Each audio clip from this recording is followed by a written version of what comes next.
네, 오늘 히브리서 2장에 있는 말씀은 1장에서 이제 이어지어서 연속적으로 이렇게 이어가는 말씀입니다. 왜냐면은 그러므로는 우리가 1장 전체 내용을 요약한 것이라고 볼 수가 있습니다. 그래서 히브리서 1장은 예수 그리스도가 하나님 아들이시며 천사들도 엎드려 예배하는 신적 존재임을 나타냈습니다. 그런데 왜 이 위대하신 하나님 아들 예수 그리스도에서 연약한 모습으로 이 세상에 오셔서 육체의 몸을 가지고 태어나시고 십자가의 고난을 당하시고 죽음을 당하였을까? 이 고난의 성육신에 대한 비밀을 그 1장에서는 천사들보다 우월하신 천사를 창조하신 그분이 이 땅에 오셨다. 그러면서 오신 그분이 누구냐? 예수 그리스도다. 이걸 얘기합니다. 그래서 그러므로는 1장 전체의 결론이라고 볼 수가 있습니다. 그러므로 우리는 들은 것에 더욱 유념함으로 우리가 흘러 떠내려가지 않도록 함이 마땅하니라. 그래서 로마서 5장 6절에서 11절을 보면은 우리가 아직 연약할 때 기약대로 그리스도께서 경건하지 않은 자를 위하여 죽으셨도다. 의인을 위하여 죽는 자가 쉽지 않고 선인을 위하여 용감히 죽는 자도 혹 있거니와 우리가 아직 죄인 되었을 때 그리스도께서 우리를 위하여 죽으심으로 하나님께서 우리에 대한 자기의 사랑을 확증하셨느니라. 그러면 이제 우리가 그의 피로 말미암아 의롭다 하심을 받았으니 더욱 그로 말미암아 진노하심에서 구원을 받을 것이니 곧 우리가 원수 되었을 때 그의 아들의 죽으심으로 말미암아 하나님과 화목하게 되었은즉 화목하게 된 자로서는 더욱 그의 살아나심으로 말미암아 구원을 받을 것이니라. 그뿐 아니라 이제 우리로 화목하게 하신 우리 주 예수 그리스도로 말미암아 하나님 안에서 또한 즐거워하느니라. 이 인류의 구원의 대표자 되신 예수 그리스도를 로마서 5장에 이렇게 말씀하고 있습니다. 그래서 로마서 5장은 하나님께서 한 사람 아담을 통해서 이 땅에 죄가 들어오고 한 사람 또 한 사람 예수 그리스도라는 아담을 통해서 이 땅에 우리가 구원을 받았다. 이렇게 구원에 대한 말씀을 해주셨습니다. 그래서 여기 아까 1절 그러므로 이 단어는요. 그 디아투토라는 단어인데요. 앞장 전체의 내용은 가리키는 말씀이고요. 이것은 뭐냐? 하나님의 아들 예수 그리스도가 천사보다 우월한 존재다. 그 우월한 존재를 통해서 우리가 구원을 받았다. 그러므로 우리가 들은 게 뭔가 1장 전체에 있는 내용입니다. 그래서 그 들은 내용을 이제 잘 듣고 유념함으로 깊이 생각함으로 인해서 우리가 흘러 떠내려가지 않는다. 그 흘러 떠내려가지 않는다는 단어는요. 헬라어로 파라뉴오멘이라는 단어를 쓴대요. 흘러가다 혹은 반지가 손가락에서 빠져나가다. 그러니까 복음에 대한 무관심으로 인해서 구원은 받았지만 어느 날 구원을 잃어버리고 세상의 이 물결에 흘러 떠내려가서 구원의 약속의 반지를 잃어버릴 만큼 그거를 잃어버리지 말아라. 그것을 얘기합니다. 그래서 성도가 그 복음에서 떠나지 말고 그 안에 머물러 있어 구원받은 것에 대한 이 생각을 확고하게 하면서 이 세상에 흐르는 물결 속에서 그렇게 세상 사람들과 같이 살지 말아라. 그런 뜻이라고 볼 수가 있습니다. 그래서 우리가 흘러 떠내려가지 않도록 함이 마땅하니라. 천사들을 통하여 하신 말씀이 견고하게 되어 모든 범죄함과 순종하지 아니함이 공정한 보응을 받았거늘. 이게 천사들의 말씀이 그 천사들을 통해서 하신 말씀이라는 것은 율법을 천사가 전해주었다. 모세에게 전해주었다. 이렇게 얘기할 수가 있답니다. 그래서 그 말씀, 그 율법을 통해서도 율법을 지키지 않은 사람들이 얼마나 그거에 대한 대가를 받았는가, 공정한 보응을 받았거늘 우리가 어찌 그 큰 구원을 등한히 여기며 어찌 그 보응을 피하리요. 구약의 율법을 지키지 않은 사람들도 거기에 대한 대가를 받았는데 하나님의 아들이 전하는, 하나님의 아들로서 전하는 그 복음을 받아들이지 않고 그런 사람들에 대한 결과가 어떠하겠느냐 이걸 얘기합니다. 그래서 로마서 2장 5절에서 6절을 보면 다만 내 고집과 회개하지 아니한 마음을 따라 진노의 날 곧 하나님의 의로우신 심판이 나타나는 그날에 임할 진노를 내게 쌓는도다. 하나님께서 각 사람의 그 행한 대로 보응하시되 오직 당을 지어 진리를 따르지 아니하고 불의를 따르는 자에게는 진노와 분노로 하시리라. 악을 행하는 각 사람의 영에는 환난과 공고가 있으리니 먼저는 유대인에게요 그리고는 헬라인에게라. 이방인도 똑같죠. 그러니까 유대인은 그 복음을 받은 자, 헬라인은 복음을 모르는 자, 이방인. 그러니까 이방인이나 유대인이나 하나님의 사랑을 거절한 사람 머리 위에는 하나님의 진노와 분노가 있다는 얘기예요. 이 세상은 저주 가운데 있는 겁니다. 오직 그 저주는 십자가에서만 해결되지 이 땅에서는 그 저주가 해결될 수 없다고 볼 수가 있습니다. 그래서 이 구원이라는 게 우리가 이같이 큰 구원을 등한히 여긴 가볍게 여기면 어찌 그 보응을 피하리요. 이 구원은 처음에 주로 말씀하신 바요 들은 자들이 우리에게 확증한 바니. 제가 유대인 중에서 요즘도 유대인들이 하나님 앞에 이렇게 돌아오는 일들이 많이 있더라고요. 근데 그 유대인들이 어릴 때 교육은 주로 부모한테 뭘 듣는가? 쉐마 이스라엘. 어릴 때부터 자기 엄마가 자기를 앉혀놓고 쉐마 이스라엘, 들으라 이스라엘이라 그 얘기거든요. 자기는 그 얘기를 너무 많이 듣고, 그리고 구약은 성경은 유대인들에게만 주신 특별한 하나님의 계시고 유대인들에게만 주신 하나님의 사랑이다. 그런데 이 구약을 그렇게 배우면서 간간히 구약을 읽었는데 그러고는 하나님하고 어떤 개인적인 관계성이나 이런 건 아예 없는 상태에서 나는 특별한 하나님의 사랑을 받은 유대인이야. 이런 어떤 자부심, 우월의식 이런 것 속에 살다가 어느 날 자기가 이제 그 유대인들은 20살만 되면 이제 20살 군대를 갔다 와가지고 전 세계를 한 번씩 이렇게 돌아다녀 보면서 자기가 원하는 곳에 경험을 하고 원하는 곳에 살아보기도 하면서 인생을 결정하도록 아이에게 이렇게 세상을 살아가면서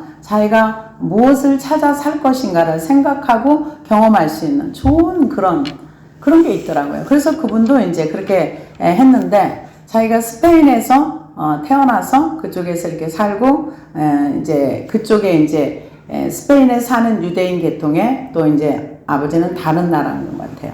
근데 이제 이분이 덴마크를 갔는데 덴마크에서 이 예수 믿는 사람들을 만난 거예요. 그런데 그 사람들이 개인적인 어떤 이제 일 관계로 해서 친교가 있었는데 구약 성경을 얘기를 해주면서 메시아 예수 그리스도를 믿으세요. 이 말하는데 자기가 충격을 받았답니다. 구약은 우리 유대인에게만 준 말씀인데 전혀 모르는 이 사람들이 어떻게 구약을 알지? 그리고 그 성경 구절을 자기가 가서 집에서 찾아봤대요. 진짜로 그 구약이 있더랍니다. 너무 충격을 받았대요. 그 다음에 또 구약 성경을 얘기하면서 이분이 메시아였어. 구약에 이렇게 예언하신 분이 메시아로 오셔서 유대인에게 메시아가 났고 그 유대인이 성경대로 살으시고 성경대로 죽으시고 성경대로 부활하셔서 다시 올 메시아다. 어마무시하게 충격을 입었답니다. 그러면서 그분들이 하나님과 어떤 이런 친밀한 교제를 하면서 그것도 너무 신기했고 자기네는 하나님과 어떤 개인적인 관계를 가진다는 걸 상상할 수 없답니다. 그래서 집에 와서 성경을 읽고 또 읽고 그분들이 말한 걸 보고 또 보다니 어머 진짜네? 사실이네? 그러면서 예수를 받아들이고 그러면서 그분이 하는 얘기가 아무도 나에게 복음을 전하지 않았어. 아무도 나에게 예수를 말해주지 않았어. 난 이제서야 이 복음을 들었어. 아무도 말해주지 않는 이 복음을 나는 이스라엘에 가서 전할 거야. 이스라엘 땅으로 들어가서 복음을 전하더라고요. 근데 이제 자기만 이제 처음 이제 믿고 가서 왜 나에게 이 복음을 안 전해준 거야? 아무도 나에게 전해주는 사람이 없었어. 그래서 그곳에 가서 예배를 어떻게 드려야 하는지, 어떻게 하는지 모르는데 이렇게 하나님께서 또 메시아닉 주들을 믿는 사람이 이렇게 많아? 이런 일이 있을 수 있어? 하면서 정말 한 번도 들어보지 못한 이 복음을 자기 민족에게 전하는 거. 복음을 당연히 먼저 알아야 할 자기네가 그 복음을 몰랐다는 거에 대한 어마무시한 충격을 받고 하나님이 그에게 너는 가서 네 나라에 가서 이스라엘 가서 복음을 전하라. 그런 말씀이 없었는데도 이 가슴이 자기가 아무도 전해주지 않았던 이 복음을 받았을 때 그 충격으로 인해서 자기도 아무도 전하지 않은 한 번도 들어보지 못한 이 성경에 기록된 메시아 예수 그리스도를 전해야 되겠다. 그래서 그 땅에 가서 복음을 전한다고. 그분이 그래서 이제 미국에 가서 그분이 학위도 받고 뭐도 받고 하면서 이 성경을 이렇게 연구를 하면서 이스라엘 땅에 가서 한 몫을 감당하는 그런 얘기를 들었습니다. 우리는 그 땅을 위해서 이스라엘의 형통을 빌라. 그리하면 내가 형통하리라. 시편에 있는 말씀처럼 이스라엘의 구원을 놓고 우리도 기도해야 될 줄로 믿습니다. 그래서 우리가 이같이 큰 구원을 등한히 여기면 우리의 구원은요 어마무시한 대가를 지불하고 우리가 구원받은 것입니다. 아까 찬송가도 구원의 문은 좁다 그랬어요. 넓은 문이라고 안 했어요. 멸망으로 인도하는 문은 크고 그 길이 넓어 찾는 이가 많다 그랬어요. 그러나 구원의 그 좁은 문은 찾는 이가 적다고 마태복음 분명히 예수님이 직접 말씀하셨어요. 그래서 그 큰 구원을 한마디로 가볍게 여기면 등한히 여기면 어찌 그 복음을 피하리요. 이 구원은 처음에 주로 말씀하신 바요 들은 자들이 우리에게 확증한 바네. 주님이 말씀하셨고 그 밑에서 제자들이 그것을 확증을 했고 부활하신 주님을 봤던 그들이 확증을 했고 그래서 하나님도 표적과 기사들과 여러 가지 능력과 및 자기의 뜻을 따라 성령이 나누어 주신 것으로 그들과 함께 증언하셨느니라. 그래서 복음 여기에서 표적 세메이온 표적이라는 단어는 세메이오이스라는 단어인데 표시, 증거, 표적 단순한 기적을 나타내는 것이 아니라 기적 속에 담긴 의미, 목적 하나님께서 표적을 행하고 기적을 행할 때는 하나님의 말씀, 하나님의 뜻을 전달하는 그 내용이 그 속에 들어있다. 그렇게 얘기할 수가 있습니다. 그래서 기사, 그 헬라어로 테라신이라는 단어를 쓰는데요. 가시적으로 나타나는 경이로운 기적을 의미하는 것으로 신약 성경에는 표적과 함께 나타납니다. 그래서 이것은 초자연적인 현상을 통하여 사람들로 하여금 경이로움과 두려움을 느끼게 하는 역사로서 70인역에서는 하나님의 구속행위를 사용하는데 묘사하는데 사용됐다. 그래서 여러 가지 능력이라고 표현했는데 여기에서 능력은 헬라어로 디나메신이라는 단어를 쓰는데요. 자연적인 현상에서 나타나는 힘을 의미하지만 후에는 표적과 기사를 내포하는 하나님의 초자연적인 힘 마태복음 8장 13절에서 보면 하나님 역사하심 자체를 의미하며 하나님이 이와 같은 초자연적인 현상을 사람들에게 나타남으로 자기를 이렇게 드러냈다고 볼 수가 있습니다. 그래서 여기에 성령이 나누어 주신 것으로서 그들과 함께 증언하느니라. 성령에 나누어 주신 것은 여러 가지가 있습니다. 고린도전서 12장 3절 7절 12절에 보면은 그러므로 내가 너희에게 알리노니 하나님의 영으로 말하는 자는 누구든지 예수를 저주할 자라 하지 아니하고 또 성령으로 아니하고는 누구든지 예수를 주시라 할 수 없느니라. 또 7절에 보니까 각 사람에게 성령을 나타내심은 유익하게 하려 하심이라.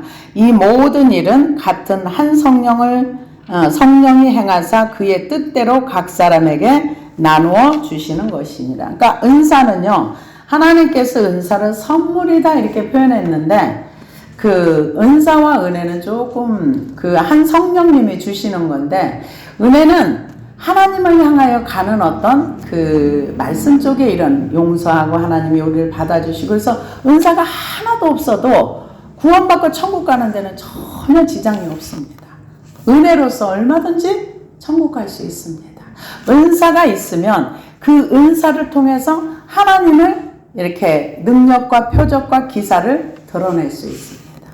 그래서 그 은사로 사역을 많이 하고도 버림받을 수도 있어요. 왜? 일하는데 집중하다 은혜를 잃어버릴 수도 있다는 겁니다. 왜? 은사는 표적과 그러니까 나타나다 보면 자기가 중심에서 높아져서 나중에 그럴 수도 있어요. 그래서 그 마태복음 7장에 보면은 모든 사람이 다 자기는 아니라고 생각을 해요. 능력, 표적, 기적, 권능. 이 권능은 그 중에 최고 난이도가 높은 겁니다. 그렇게 행했어도 주님과의 은혜의 관계가 되지 아니하면 나는 너를 도무지 모른다. 이렇게 할 수 있다는 거죠. 그래서 한 성령님이 하시지만 은혜와 은사가 있다는 거. 은사는 이 도구, 농사 짓는데 기구로 표현할 수도 있습니다. 그래서 하나님이 우리가 말하는 바 장차 올 세상을 천사들에게 복종하게 하려 하심이 아니니라. 그러면 누구인가가 어디에서 증언하여 이르되 사람이 무엇이기에 여기 보면은 천사들에게 복종하는 거. 하나님이 우리가 말하는 바 장차 이 얘기는 천사들에게 우리를 복종시키기 위해서 우리를 불렀다는 게 아니라는 거죠. 그러면 누구인가 어디에서 증언하여 이르되 사람이 무엇이기에 주께서 이거는 시편 8편 4절에서 6절을 인용한 말씀입니다. 그래서 그 시편 8편에서 사람이 무엇이기에 주께서 그를 생각하시며 인자가 무엇이기에 주께서 그를 돌보시나이까 그를 잠시 동안 천사보다 못하게 하시며 영광과 존귀로 간을 씌우시며 만물을 그 발 아래 복종하게 하였으니 만물이 그에게 복종하게 하셨은즉 복종하지 않은 것이 하나도 없어야 하겠으나 지금은 우리가 만물이 아직 그에게 복종하고 있는 것을 보지 못하고 이 얘기는 하나님의 아들이 이 땅에 오셔서 하나님의 본체시지만 그 낮은 자리로 오셨다는 거죠. 그래서 사람이 무엇이기에 주께서 그를 생각하시며 인자가 무엇이기에 그를 돌보시나이까 그를 잠시 동안 천사보다 지금 이 땅에 오신 예수 그리스도도 이 땅에 오셔서는 천사보다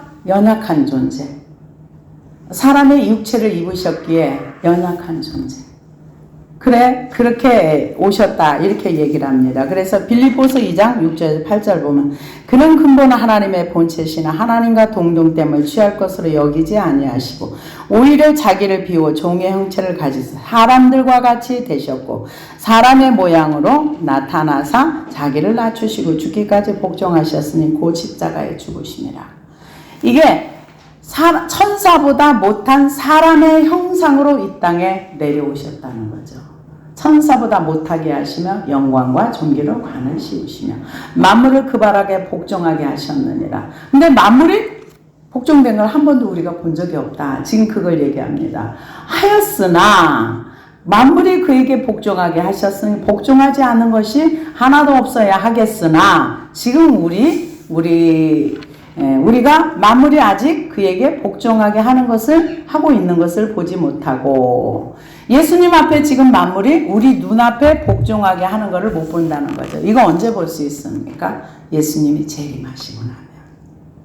그래서 만물이 탄식을 한다 그랬어요. 왜? 하나님의 아들들이 나타나서 만물을 회복하기를.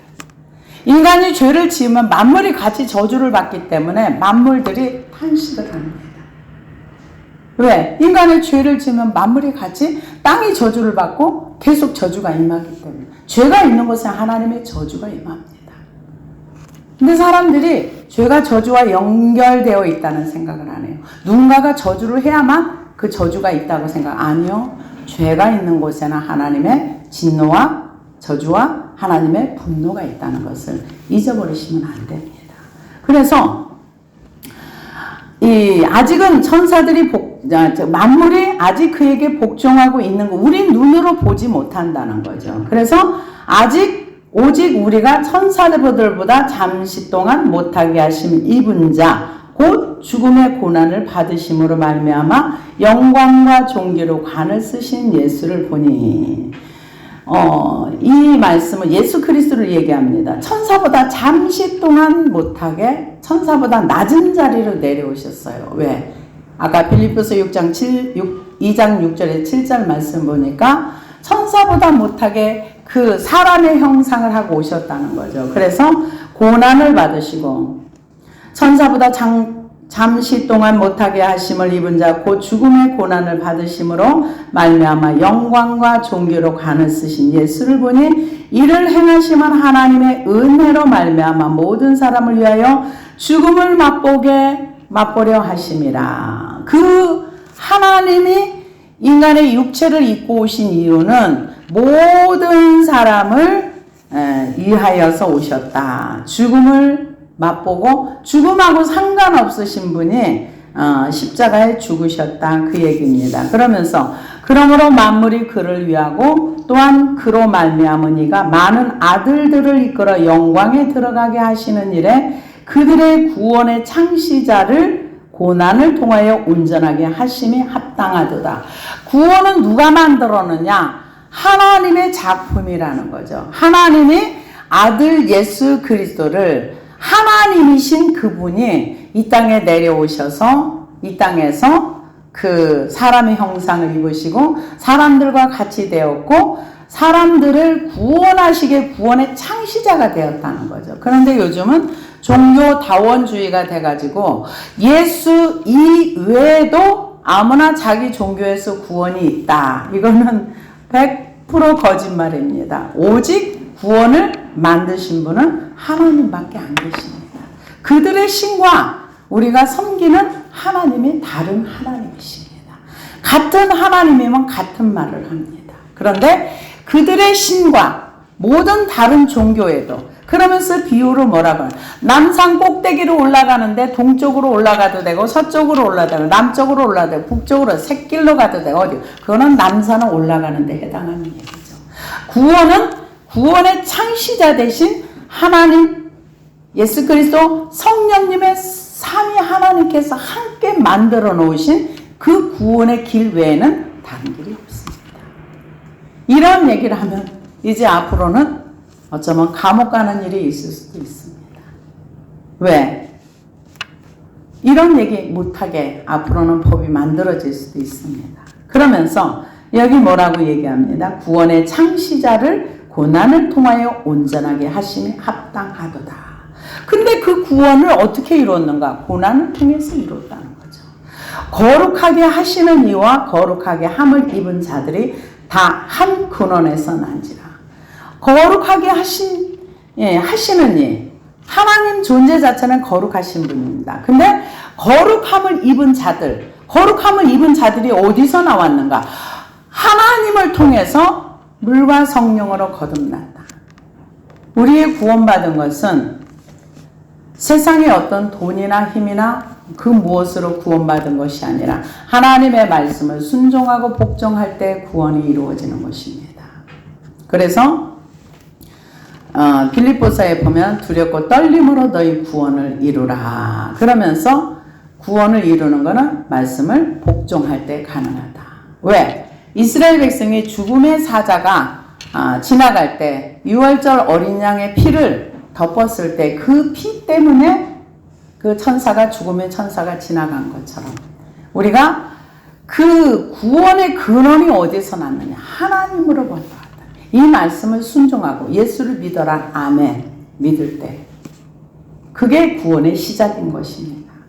그래서 한 근원에 거룩하게 하시는 분도 하나님, 거룩함을 입은 자들도 하나님께로부터 난 자들. 그래서 다 한 근원에서 난지라. 그러므로 형제라 부르시기를 부끄러워하지 아니하시고. 우리는 내 주변에 있는 사람이 어떤 사람이냐에 따라서 목이 곧기도 하고 쭈그러들기도 합니다. 어떤 사람이 내 주변에 있는 사람이 깡패, 건달, 도둑놈 뭐 이런 사람이 쭉 옆에 있으면 어디 가서 내 주변에 뭐 전과 몇 번이 있습니다 이런 얘기 못 하거든요. 왜? 부끄러워서. 근데 하나님은 전과 몇 번이 있던 어떤 살인마가 됐던 그가 그 삶에서 떠나서 예수 그리스도께로 돌아오면 그를 부끄러워하지 않는다는 거죠. 우리는 사람의 지위와 형편과 그 사람의 모습을 따라서 부끄러워하기도 하고 그 사람에 대한 그 자기 어깨가 우쭐해지기도 하고. 근데 하나님은 전혀 그렇지 않습니다.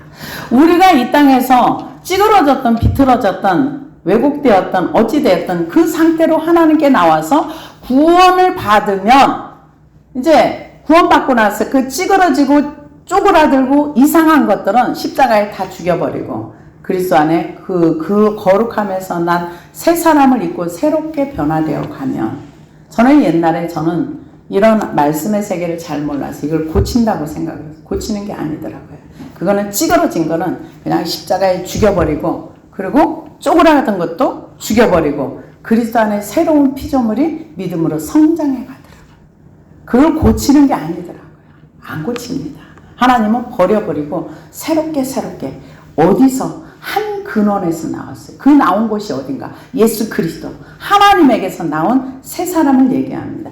그 새 사람을 부끄러워하지 아니하시고 이르시되 내가 주의 이름을 내 형제들에게 선포하고 내가 주의 교회 중에서 찬송하리라 하셨으니 또 다시 내가 그를 의지하리라 하시고 또 다시 그를 의지한다는 것은 이사야 8장에서 인용한 말씀을 얘기하고 있습니다. 그래서 이사야 8장을 인용하면서 그 하나님께서 의지하는 것, 주님을 의지하는 그런 부분을 얘기하고 있습니다. 그래서 이사야 8장 17절에 18절 보니까 이제 야곱의 집에 대하여 얼굴을 가리시는 여호와를 나는 기다리고 그를 바라리라. 보라 나와 및 여호와께서 내게 주신 자녀들이 이스라엘 중에 징조와 예표가 되었나니 이는 시온산에 계신 만군의 여호와께로 말미암은 것이라.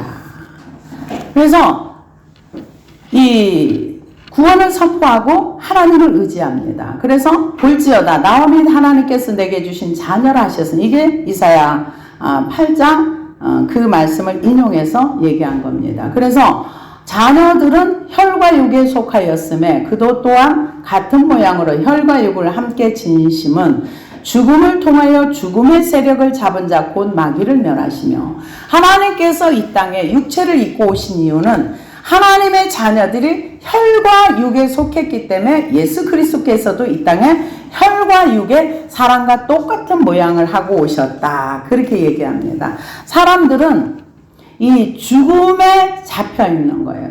죽음의 세력을 잡은 자 곧 마귀를 멸하시며 마귀가 어디에서 멸했는가? 십자가에서 멸해졌습니다.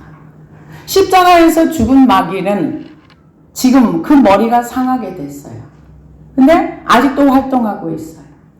근데 그 십자가에서 마귀의 머리를 상하시고 그 창세기 3장 15절의 말씀입니다. 사단의 머리를 상하시고 그 사단은 그 발꿈치를 물고 그런데 머리가 완전히 깨졌는데 골로새서에 보면은 마귀를 언제 완전히 이겼는가? 십자가에서 죽음으로 이겼다. 그러면 우리는 어떻게 하는가? 똑같아요. 우리도 옛자가 그리스도와 함께 죽음으로 마귀를 이길 수 있는 거예요. 그래서 자기 부인이 필요한 겁니다. 그런데 교만이 깨어지지 아니하고 내 자아가 깨어지지 않으면 땅에 있는 지체에 속한 것임. 아직 그에게서 분리가 안 됐다. 이렇게 보시면 됩니다.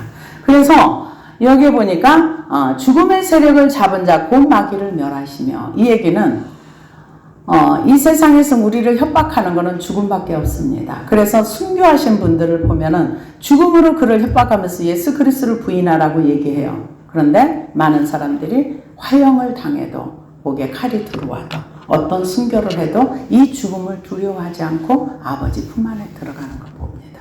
이거는 마귀를 이겼다는 얘기예요. 죽음을 무서워하지 않는 거죠. 근데 많은 사람들은 죽음을 엄청나게 무서워합니다.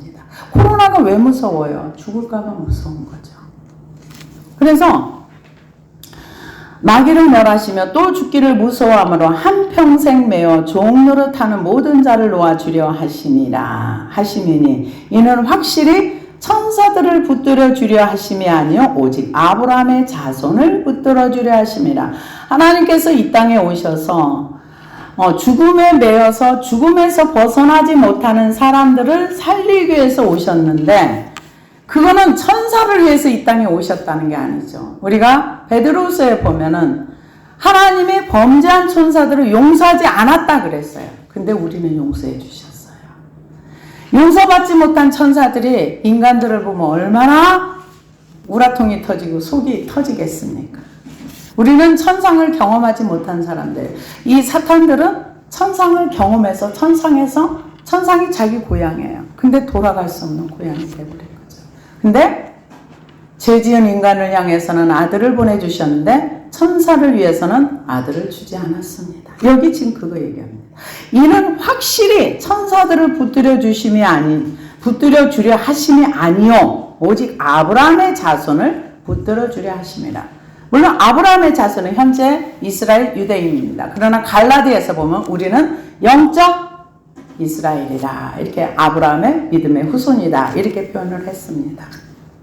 그래서 그러므로 그가 범사의 형제들과 같이 되심이 마땅하도다. 이는 하나님의 일에 자비하고 신실한 대제사장이 되어 백성의 죄를 속량하려 하심이라. 백성의 죄를 속량하기 위해서 이 땅에 십자가를 지고 죽으셨다는 거죠. 이 세상 사람들이 죽음을 얼마나 두려워합니까? 얼마나 무서워합니까? 근데 참 뭐라고 얘기할까요? 제가 오늘 잠깐 어떤 분의 이제 간증 비슷하게 이렇게 목사님이 하시는 얘기를 들어봤는데 뭐라고 얘기하냐면은 이번에 코로나로 인해 가지고 교회들이 15,000개인가 이렇게 문을 닫았고 교회를 떠난 사람들이 약 15,000명? 잊어버렸네요. 아무튼 굉장히 많은 숫자가 교회를 떠났습니다. 근데 유난히 저쪽에 파주의 어떤 교회가 일찍 코로나 시작하고 얼마 안 돼서 문을 닫았어요. 교회 폐쇄 명령이 떨어졌어요. 그래가지고 그 교회 폐쇄 명령이 떨어져서 교회를 일찍 문을 닫게 되었어요. 문을 닫으면서 이분이 시에서 문을 닫으라니까. 그래서 왜 그 교회가 그렇게 폐쇄가 되었는가. 민원이 수도 없이 파주시청에 들어간 거예요. 계속 그 교회에 대해서 막 고발을 하는 거예요. 근데 그 고발하는 사람들이 어떤 사람인가. 스크랩 작업 피켓 들고 데모하는 그쪽에 있는 사람들이 그 출판사 그쪽에 굉장히 많이 산대요. 근데 이분이 아마 그쪽에 좌측에 있다가 전향하신 분 같아요. 근데 정확하게는 모르겠는데 약간 그런 말을 비치더라고요. 그래서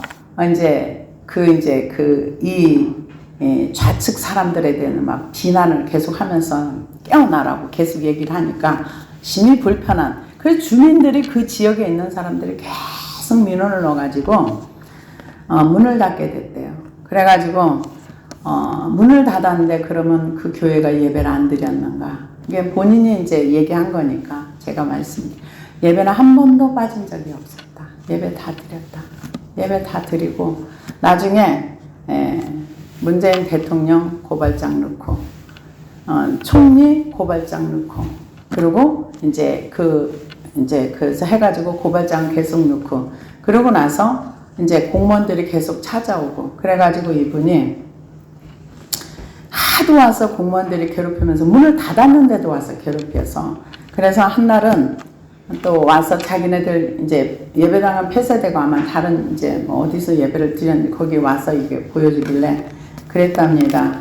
그 고발장 쓴 거를 법원에 접수한 거를 저희가요 문재인 대통령도 이렇게 고발을 했고요. 총리님도 고발을 했고요. 그리고 이제 와서 당신들이 지금 나라의 헌법을 법을 어기는 당신들도 우리가 고발하겠습니다. 이런 거 성함 얘기하러 든 분들이 다시는 안 오더라. 그러면서 그 목사님이